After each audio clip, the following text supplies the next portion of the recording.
Pape Ndiaye bu Walfadjri Pape Ndiaye bu féete ak askan wi mbaadu Pape Ndiaye daa pare pour raxasu ci loolu yépp ba set ci wecci mat naa laaj Pape gannaaw ba mu génnee kaso toog diix bu yàgg bu ko kenn seenu fenn ki gët Pape mel ni ku noon dallu waaye delsi na ci émission bii di Balance ci mardi bi le 14 novembre 2023 Pape ñëw doon ku kenn xàmmeetul ay kàddoom soppeeku lool te ragalu la fësal lu ne mel Pape Ndiaye nee na atum 2021 ba atum 2023 nañu ko xamee woon ku yor ay xeer ak i misil di ko dóor ci ñu féete ci pouvoir bi loolu moom dina ci deñ ba set ci wecci léegi kay ci opposition bi lay jëmale lépp fas yéene dal ci seen kaw bu baax plateau bi mu waxee loolu ay naataangoom daal nañ ko fay dànkaafu bu baax ni ko ak lu mën a xew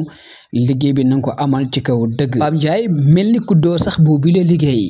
nee na am na ñu ne ci opposition bi di wax ni dañoo am fit di fëgg seen dënn fu ñu toll soo demee ci kaso bi fekk leen fa dañuy jooy ay jooy yu métti Pape Ndiaye général Moussa Fall mi nga xam ne ñu bëri waxtu wii faaleetuñu ko Pape moom mel ni faale na ko te fésal na ko tamit ñene général Moussa Fall ñu bëri ñu dal ci comme dañu ko xamul waaye général Moussa Fall mooy le meilleur général ba Sénégal ba léegi waaye kii Pape Ndiaye la Pape Ndiaye nee na chronique am yii mu fas yéene tàbbiwaat du yomb ci opposition bi lu ni mel nag tax na patriote yu bare bari bàyyi lu ñu dara Pape Ndiaye ci commentaire yi ñu bëri nee nañ ko bett nga ñu Pape xàmmeetuñu la xaalis soppi na la wala kaso soppi na la Pape danga bokk léegi ci système bi ñii naan ko Aliou Sow am na moroom Pape lu ne lañu ko yàq ci li nga xam ne moo di commentaire yi ndax nag dafa bett ñu bëri ci askan bi dañu ko namoon mu ñëw daal di xamle tamit ak coppeekoom gum fas yéene soppeeku mel ni daal ku pare pour bàyyi askan wi ne dem ànd ak ñi nga xam ñu jiite réew mi